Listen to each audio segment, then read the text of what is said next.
I'm sorry, but whatever we shared in the past, it's over. I can't be with someone who only sees me as an opportunity. You left once, and when you came back, it was only to claim me as if I were your property. Femi's face twisted in anger. The night in Abuja sparkled with the luxury of wealth. Goke leaned back in his chair as he listened to the laughter of Abuja's most elite CEOs, diplomats, and socialites filled the grand ballroom of Segun's mansion, each displaying wealth and influence like medals. Goke was a familiar face here. In his early 30s, one of Abuja's top real estate magnates, having built a reputation on charm, intelligence, and ambition. But even with all his wealth and success, he felt a strange emptiness that no one else saw. Segun, his best friend and fellow businessman, was the first to notice his usual quiet mood that night. Goke, what is going on? You are not your usual self tonight, Segun said, handing him another drink. Goke sighed, glanced at the crowd. It's all the same, Segun. The parties, the people, they only see what I can give them. None of this feels real. Segun smirked, always eager to challenge his friend. You think too much, Goke. You are so used to everything being handed to you that you are bored. If it's all so fake to you, why don't you try doing something real? Goke raised an eyebrow, a hint of interest in his gaze. What are you getting at, Segun? Segun leaned closer, the mischievous glint in his eyes growing. How about a bet? Since you claim you can win over any woman, why don't you find someone completely different from the women you usually go for? Someone outside of this world, he said, gesturing to the glittering ballroom. If you can get her to marry you and keep her by your side for 6 months, I will give you the prime piece of land in Gaki that you have been after. Goke's interest was piqued. The Gaki land was worth millions, and he had been trying to acquire it for months. His pride wouldn't let him back down from a challenge like this. So, what's the catch? He asked, grinning. Segun chuckled. The catch is, she has to be a complete contrast to the women you date. I have got someone in mind, Blessing, the plantain seller from Wusu Market. She's no high society woman, and I know she wouldn't fall for your usual charms. Goke laughed, amused. A plantain seller? You are serious? Very, very serious, Segun replied. I bet you can't win her heart without your fancy clothes or money. She's real, Goke. No pretense, no hairs. Let's see if you can handle that. Goke hesitated, a thrill rising in him as he thought of the challenge. He was always up for a risk, and the thought of proving Segun wrong was too tempting. Fine, you have got a deal, he said, extending his hand. Segun took it, his eyes gleaming. Then good luck, my friend. You are going to need it. Early the next morning, Goke found himself in the bustling heart of Wusu Market, far from the comfort of his polished office, luxurious home. Vendors lined the narrow paths, calling out to passerby and showcasing everything from fresh tomatoes to the vibrant fabrics. The air was filled with the aromas of spices, roasted meats, and something else, fried plantains. Goke searched through the maze of vendors until he found her. Blessing's stand was small, a modest table piled high with neatly arranged plantains. The scent of frying plantains wafted the air as she walked, flipping each piece with care. Blessing was a young woman in her mid-20s, her skin glistening in the heat of the sun. She wore a bright headscarf and her face, though focused on her work, held a quiet, resilient beauty. Goke approached, catching her eyes. Blessing looked up, momentary, startled to see a man in an expensive suit standing before her table. "Good morning," Goke greeted, flashing his most charming smile. "I'm Goke. I was just passing by and I couldn't ignore the delicious aroma of your plantain." Blessing gave him a weird look. "Good morning, sir. Would you like to buy some plantains?" Goke smiled, a little thrown off by her directness. "Actually, I was wondering if you would like to join me for dinner tonight." Blessing raised an eyebrow, her arms crossed. "Dinner? I'm not sure what you think, but I don't have time for fancy dinners. I have work to do. Now, are you buying something or not?" Goke laughed, caught off guard by her straightforwardness. "You are right. How about I buy some plantain then? And maybe you can join me for lunch instead." Blessing studied him carefully. She could tell he was different, and not just because of his suit. "You can buy the plantains. As for lunch, let's see if you will still be here when I close at noon." Goke, feeling the thrill of her challenge, accepted and handed her money for the plantains, hiding his nervousness behind a confident smile.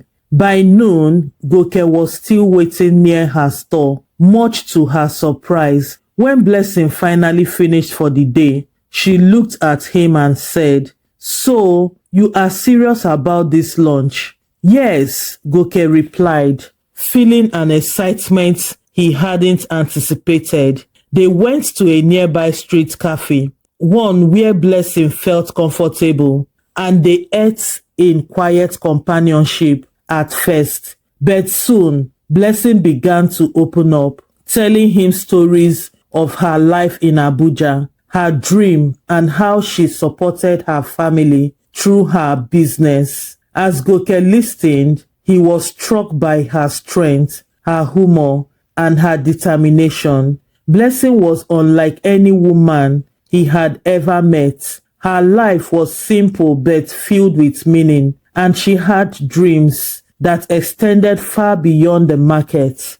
When he dropped her off later, Goke found himself feeling something he hadn't expected, a deep admiration and, to his surprise, a growing fondness. Days turned into weeks and Goke became a regular at Wusu Market, visiting Blessing as often as he could. He would bring her small gifts, sometimes even lend a hand at her stand. She grew more comfortable around him, and he found himself caring for her more and more than he had anticipated. But as their bond grew stronger, Goke began to feel the weight of his secrets, the wager that had started this all. Then came a twist he didn't expect. One morning, as Goke was chatting with Blessing, a new face appeared. A tall, stained-looking man with a scar across his cheek and an intensity in his eyes. His name was Femi, and he was Blessing's former fiancé from her village. They had parted ways when Femi left for the city, promising to return, but when he hadn't, Blessing had moved on. Yet, here he was, back and eager to pick up where they left off. Femi eyed Goke with open suspicion, and his presence stirred emotions in Blessing that confused her. She hadn't seen Femi in years, and his sudden reappearance left her torn between the past and her feeling for Goke, who had become such a meaningful part of her life. One evening, unable to bear the guilt any longer, Goke decided to confess everything to Blessing. He told her about the bet and how his intention had initially been driven by pride. He confessed that he hadn't expected to feel this way, that meeting her had changed him in ways he couldn't explain. At first, Blessing listened in stunned silence, her heart breaking as Goke laid bare the truth. She felt humiliated, betrayed, and angry, especially since Femi's return and already left her feeling uncertain. "You were just toying with me," she asked, her voice shaking. "All this was just a game. It started that way, Blessing. But it's not a game to me anymore. You have changed me. You made me realize what I was missing in life," Goke pleaded. Blessing's face softened for a moment as she searched his eyes. She wanted to believe him, but the hurt was still fresh and Femi's presence only made everything more complicated. She told him she needed time, a chance to think without his interference. Goke watched her walk away, knowing he might have lost her forever. With Blessing's heart torn, Goke and Femi began an unspoken rivalry, each man determined to win her love. Femi, with his rough past and promises to rekindle what they had, offered her the comfort of familiarity, while Goke represented a new beginning, a life she had never thought possible. Blessing felt trapped between the two, struggling to decide where her heart truly lay. And as the days went on, both Goke and Femi grew increasingly desperate, each man willing to risk everything for her love. The story became more than just a bet for Goke. It became a journey of redemption and sacrifice as he tried to prove to Blessing that his love was genuine. But as Femi's intentions revealed themselves to be more than just rekindling love, a secret from his own past threatened to throw everyone's life into chaos, leaving Blessing to decide her path amid a storm of love, betrayal, and ambition. Days passed, and Blessing tried to avoid both men, overwhelmed by the choice before her. Goke visited her store each morning, sometimes silently standing in the distance, hoping for a glance from her. Femi, on the other hand, was relentless, using their shared histories to his advantage, reminding her of the promises they had once made. Meanwhile, Goke's life began unraveling as he tried to confront his own demons. His wealthy, distant father, who had pushed him into the world of high-stakes businesses, heard whispers of his relationships with a common plantain seller and was furious. His father arranged an urgent meeting, furious that Goke would risk their family reputation. "What do you think people will say about our family if you are seen with a market woman?" his father demanded. "Think about the business, your future. Leave this foolishness behind." Goke, now deeply conflicted, was more determined than ever to prove that his love for Blessing was real, even if it meant defying his family and risking his fortune. The stakes of his life felt higher than ever, yet he knew he couldn't go back. He had crossed a threshold where love, pride, and honor were all interwoven, making his heart restless and resolute. In the meantime, Femi's past started to resurface in dangerous ways. The scar on his face wasn't just from a hard life. It was a symbol of his ties to a notorious gangs in Lagos. Femi had returned not for love, but because he needed Blessing's support, financially and emotionally. He had racked up debts and saw Blessing's small business as a quick way to stabilize his crumbling life. One evening, as Femi grew more impatient with Blessing's indecision, he finally showed his true colors. "You think that fancy businessman can offer you the life we dreamed of?" He will leave you behind the moment things get hard. He snarled, his voice filled with bitterness. I'm the one who has been there for you, who shared your struggles. Blessing startled, took a step back, realizing the gravity of his desperation. The look in his eyes was no longer loving, it was possessive, almost dangerous. She felt a surge of fear, but tried to stay calm. Femi, what is happening to you? She asked, trying to hide the tremor in her voice. This isn't the man I knew. But Femi just laughed bitterly. We all change, Blessing. You are the one with a chance to make it big here, and I won't let anyone stand in my way. Blessing realized that she couldn't stay silent any longer. She went to Goke and confessed everything. The pressure she felt from both men, her fear for her safety around Femi, and her confusion about her feelings. Goke turned between relief that she had come to him and fury at Femi's intentions, promised her that he would keep her safe. That night, Goke put his wealth and resources to work, arranged for Blessing to stay in a safe place outside Abuja for a few days, away from the noise and threats. He hoped she would find the space to heal and perhaps make her choice without fear clouding her judgment. Yet Femi was far from done. Discovering that Blessing had left, he grew more desperate, eventually approaching Shegu, Goke's best friend and the instigator of the original wager. Shegu, who had been watching this drama unfold with a growing sense of remorse, was horrified by Femi's escalating desperation.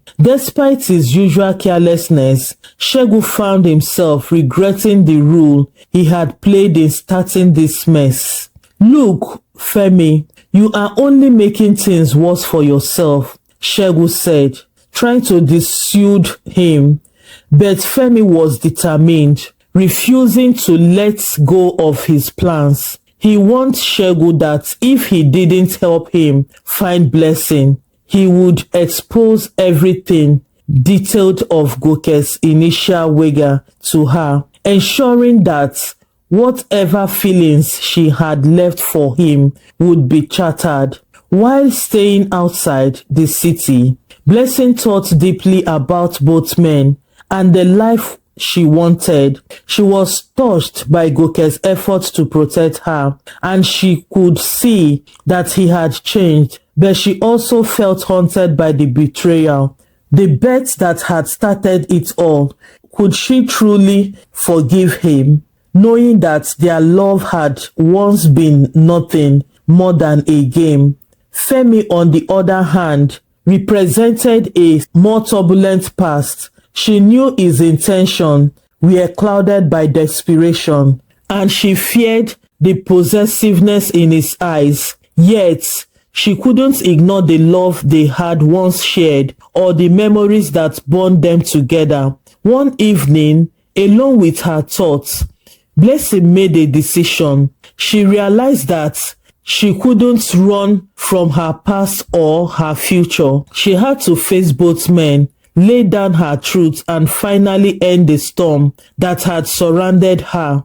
Upon returning to Abuja, Blessing summoned both Goke and Femi to her small modest home. She was ready to confront them, each one carrying a part of her heart, but in vastly different ways. Femi arrived first, his face hard and determined, but as he saw the resolve in Blessing's eyes, he hesitated. Femi, she began, her voice calm but resolute. I'm sorry, but whatever we shared in the past, it's over. I can't be with someone who only sees me as an opportunity. You left once, and when you came back, it was only to claim me as if I were your property.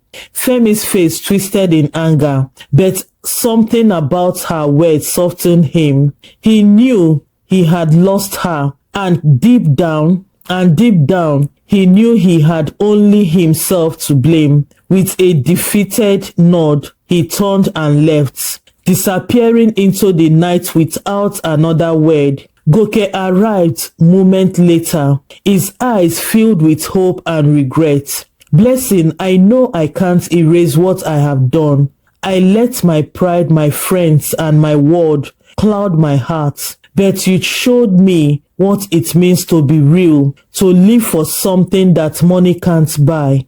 If you give me a chance, I will prove that I am worthy of you, no matter how long it takes. Blessing looked at him, her heart softening. You hurt me, Goke. You may have won the bet, but I am not a prize. If this is real for you, it's going to take more than promises. I will need time, patience, and honesty. He nodded, swallowing his pride, fully prepared to prove his love for her. I am here, Blessing. Whatever you need, I'm here. Months passed, and as they spent more time together, Blessing saw the truth in Goke's actions. He treated her with respect and humility, helping her business grow without overshadowing her. They laughed, argued, and shared dreams, finally as equals. Shegun, humbled by the chaos his wager has caused,